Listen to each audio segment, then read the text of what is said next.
El Señor esté con ustedes. Del Santo Evangelio según San Marcos.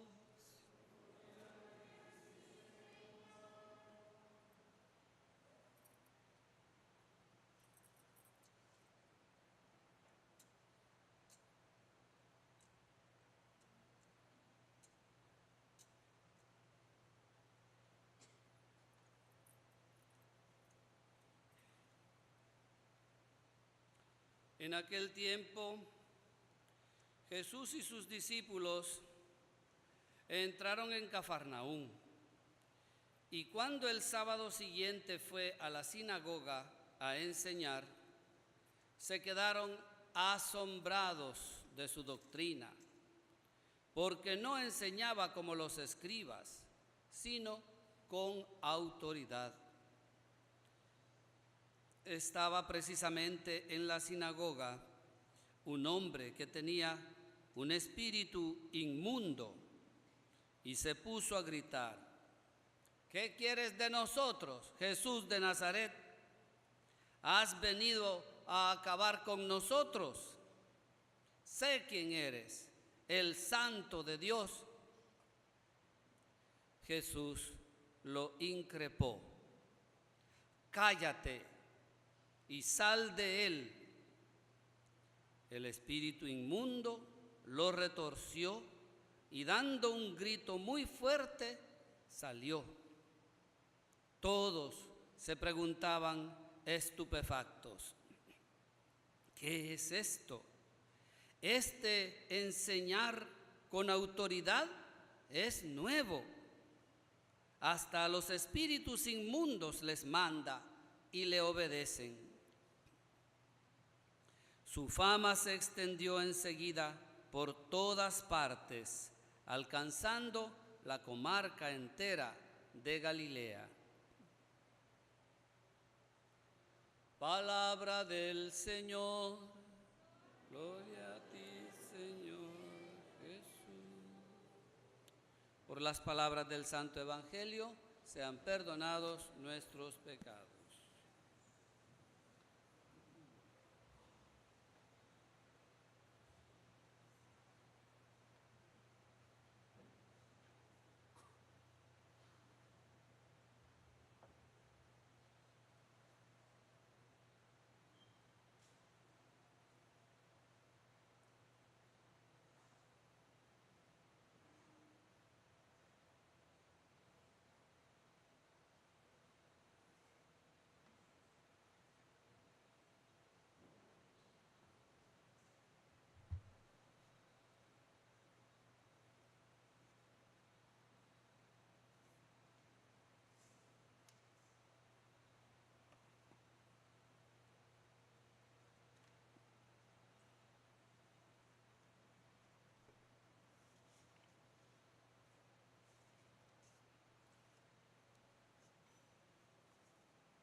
Queridos hermanos, estamos al inicio del Evangelio de San Marcos, en su primer capítulo, versículos del 21 al 28. Acaba de pasar el bautismo de Jesús, donde Él ha sido declarado por el Padre su predilecto, su Hijo, su elegido. Y cuando Juan Bautista es arrestado, Jesús se dirige a Galilea, y es ahí donde nos encontramos. Y estamos ahora pues en su primera aparición en la sinagoga de Cafarnaúm. Y Marcos nos quiere instruir, enseñar acerca de quién es Jesús. Y entonces lo encontramos allí en la sinagoga y se puso a enseñar, nos dice. Pero los oyentes estaban asombrados porque él enseñaba con autoridad. Era un maestro, igual que tantos otros maestros que estaban allí, los escribas, pues los maestros de la ley. pero diferente. Porque ellos enseñaban con la autoridad de otros hombres. En cambio, Jesús enseña con autoridad propia. Y entonces todo el mundo se asombra. ¿Y qué es eso? Esa autoridad con la que enseña, ¿de dónde sale? ¿Y qué es esa autoridad? Pues enseña en nombre de Dios. Pero nadie sabe responder de dónde viene esa autoridad que tiene Jesús. Solamente el espíritu inmundo que estaba allí en la sinagoga presente, él lo reconoció y dice: ya sé quién eres. Eres el Santo de Dios. Justamente lo que nosotros ya sabíamos, porque ya Marcos nos ha hecho participar en el bautismo de Jesús, pero la gente no encontraba respuesta. Nosotros ya tenemos la respuesta: Él es el Santo de Dios. Pero hay más. Jesús entonces manda callar al espíritu inmundo, al demonio, y lo saca. Cállate y sal de él. Entonces la gente se llenó de más asombro todavía, quedó estupefacta, dice el evangelista, vuelta estúpida, es decir, sin saber qué pensar ni qué decir, con la boca abierta. Porque no solo es autoridad para enseñar, sino autoridad sobre todo el poder del maligno, una autoridad más grande. Y ahora,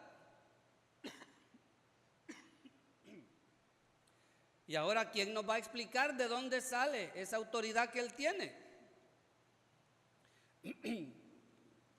Pues entonces es donde interviene nuestra Santa Madre, la Iglesia, hoy, con la palabra que nos propone, ¿verdad? Gracias.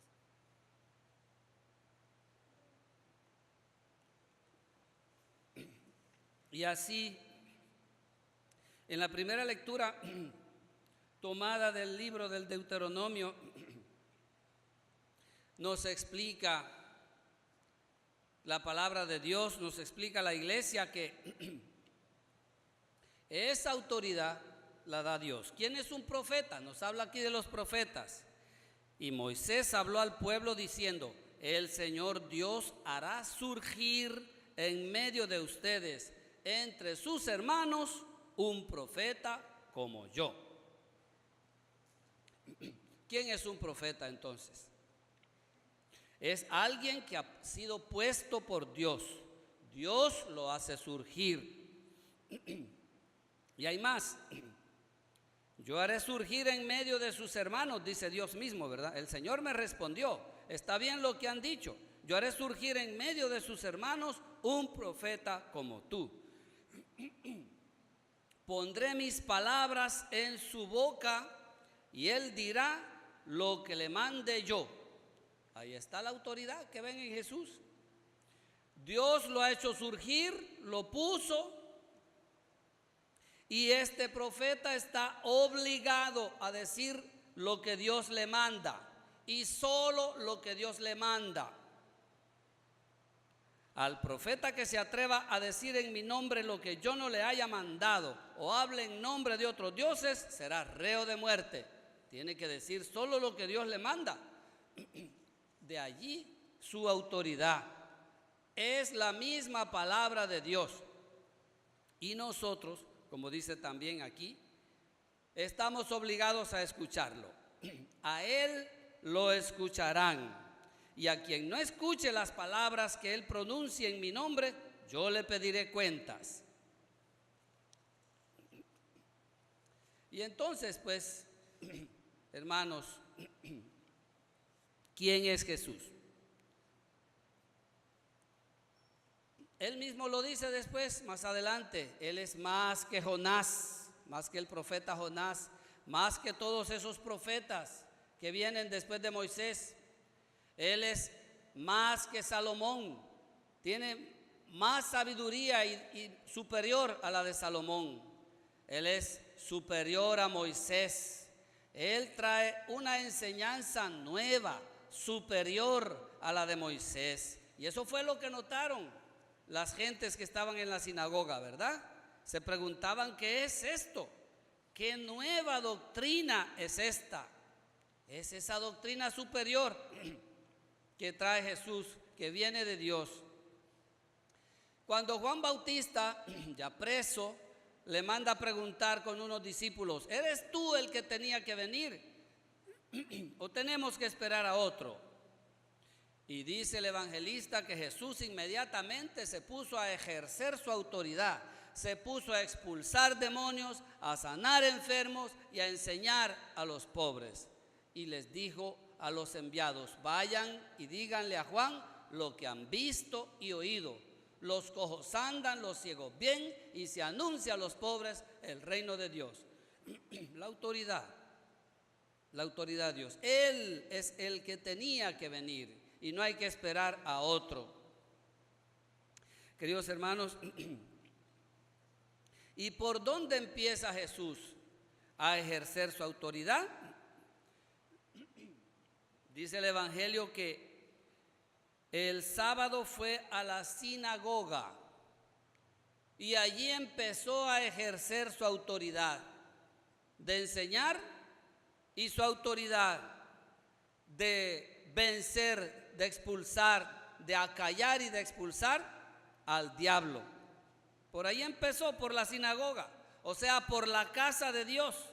En otras palabras, hermanos, porque esta palabra es para nosotros, el juicio empieza por la casa de Dios, empieza por la iglesia, empieza entre nosotros y empieza en sábado, es decir, para nosotros el domingo, es decir, cuando estamos reunidos aquí. Es aquí donde Jesús quiere ir ya, expulsando esos espíritus inmundos que están en nuestra mente y en nuestro corazón. Antes justamente de entrar a la sinagoga, después de su bautismo, lo que hizo Jesús fue elegir a los primeros 4 discípulos, Pedro y su hermano Andrés, Santiago y Juan, y los llevó con él a la sinagoga. Hemos escuchado hoy en el Evangelio, para que aprendieran cómo se hacen las cosas, cuál es la autoridad que ellos van a recibir de Dios. Queridos hermanos, todos nosotros que hemos sido bautizados y se nos ha dicho y sabemos que como bautizados que somos, ahora pues también nosotros somos sacerdotes, somos profetas y somos reyes, todos, pero entre todos nosotros, en esta multitud del pueblo de Dios, Él escoge a algunos de modo especial, así como escogió a Pedro y a su hermano Andrés, a Santiago y a su hermano Juan. Escoge a algunos para que con su autoridad, en su nombre, transmitan su enseñanza y con su poder expulsen el demonio, los espíritus inmundos que hay en nosotros y entre nosotros, que hay en nuestra propia persona y en nuestra propia sociedad. Entonces, hermanos, esos profetas que vienen en nombre de Cristo, que son elegidos por Él, que Él los hace surgir, ¿verdad? Él es el que los llama, Él es el que los elige y Él es el que pone sus palabras en su boca. Y Él es el que les ordena decir lo que Él les mande. Y Él es pues quien les da su autoridad. Estos profetas pues actualmente los obispos, sus colaboradores, no pueden sustituir la enseñanza de Jesús por sus propias ideas. Yo no puedo sustituir la enseñanza de Jesús por mis propias enseñanzas. No pueden acomodar la doctrina nueva de Jesús por doctrinas religiosas viejas. ni acomodar la doctrina de Jesús a sus preferencias políticas o a mis preferencias políticas. No puedo yo acomodar las palabras de Jesús al sistema económico vigente o a las leyes del sistema económico vigente. No puedo yo, el obispo, el profeta, acomodar la palabra de Jesús a mi propia conveniencia en los negocios o a las teorías científicas del momento, de moda, o a las leyes de un país y a supuestos derechos humanos que van en contra de la doctrina social y de la ética y de la moral cristiana, etcétera. Eso no es un profeta, eso es un profeta que está hablando en nombre de otros dioses. Y como vemos hoy en el Evangelio, queridos hermanos, no es el profeta el que se tiene que acomodar, no es el profeta el que se tiene que callar, sino que son esas doctrinas diabólicas las que se tienen que callar y salir. No es Cristo el que se tiene que marchar, son esos espíritus inmundos los que tienen que salir de mi mente y de mi corazón, de la sociedad y del mundo. Pero la cosa no es fácil, hermanos, hay una lucha, dice aquí, ¿verdad? Después de que Jesús le dio esa orden, dice que el espíritu inmundo, sacudiendo al hombre con violencia y dando un alarido, salió de él. Hay una lucha, el diablo no se quiere ir, esas ideas que tenemos y esas conveniencias están ahí bien arraigadas en el corazón, pero tienen que salir, hay que acallarlas porque el más poderoso, el fuerte, el vencedor es Jesús. Por supuesto, si hay lucha interior, personal, hay también lucha en la sociedad. La sociedad se opone, no quiere a los profetas y los encarcela como a Juan Bautista y los mata como a Monseñor Romero, como a Jesús, los mata, no los quiere, pero el vencedor será siempre Jesús. Queridos hermanos, el juicio pues empieza por la casa de Dios. Aquí es donde nosotros primero tenemos que expulsar los demonios de nuestros corazones, porque como pueblo de Dios, todos juntos somos también un pueblo de profetas. Y en la iglesia, desde el principio, Jesús, el Espíritu de Jesús, ha ido suscitando ese profetismo, ha ido suscitando vocaciones proféticas, como la que nos menciona hoy San Pablo, ¿verdad? Y el domingo pasado también. Había confusión en ese momento entre los que se casaban y los que se quedaban sin casar, ¿verdad? Por una opción personal, porque se sentían llamados. Es la vida religiosa, pues, que estaba surgiendo en aquel momento. Una vida religiosa que no era apreciada, que no era comprendida.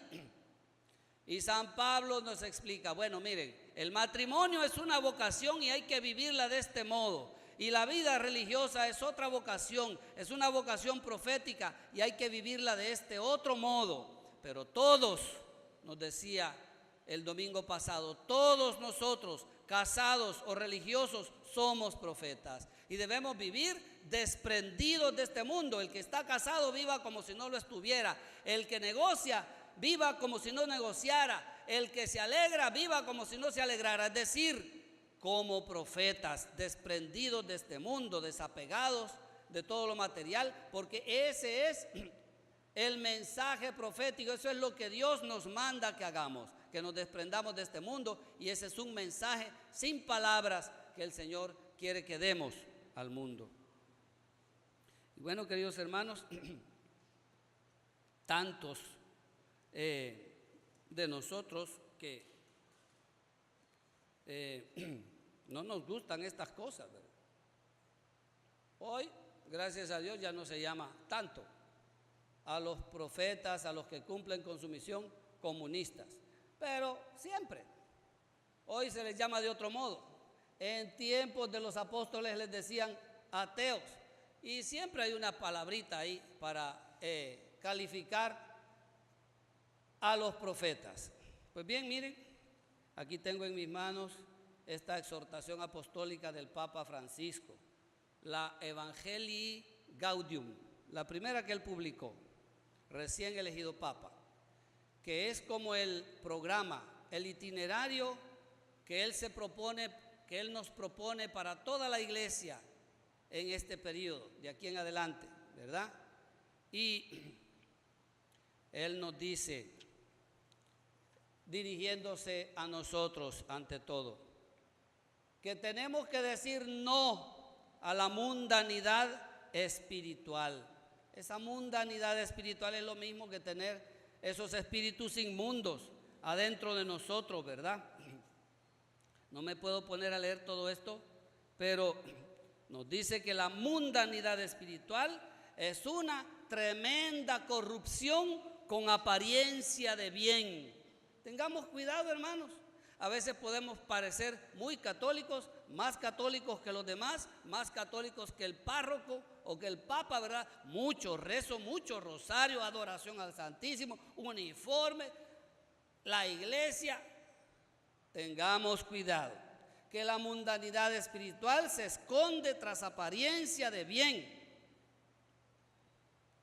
Pero también él nos habla de esa otra dimensión que tenemos que cumplir como cristianos, ¿verdad?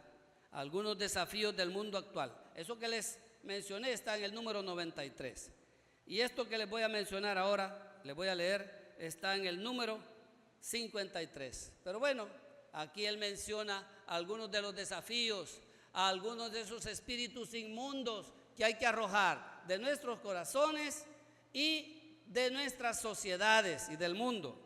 Él dice, no a una economía de la exclusión, no a la nueva idolatría del dinero, no a un dinero que gobierna en lugar de servir, no a la inequidad que genera violencia. Y luego se va con otros desafíos que tenemos también culturales. Les voy a leer solo el número 53. No a una economía de la exclusión. Y veamos cómo interpreta él entonces ese mandamiento no matar, que es tan viejo y en Cristo se vuelve tan nuevo. Y aquí vamos a ver la novedad que tiene ese mandamiento ahora, que está pues también interpretado por Jesús en sus bienaventuranzas. Así como el mandamiento de no matar pone un límite claro para asegurar el valor de la vida humana, hoy tenemos que decir no a una economía de la exclusión y la inequidad. Esa economía mata. No puede ser que no sea noticia que muere de frío un anciano en situación de calle y que sí lo sea una caída de 2 puntos en la bolsa de valores. Eso es exclusión. No se puede tolerar más que se tire comida cuando hay gente que pasa hambre. Eso es inequidad. Y es que no habla de tirar comida, el poco que te sobró en el plato, por supuesto, eso también. Es que son barcos que se tiran al mar de comida. Y en estos países pobres, a mí me contaban una persona muy cercana a mí que trabajaba en eso, que exportaban huevos a los Estados Unidos, que cuando los huevos no tenían el tamaño que ellos pedían allá, los tiraban al mar, barcos enteros. Eso es inequidad.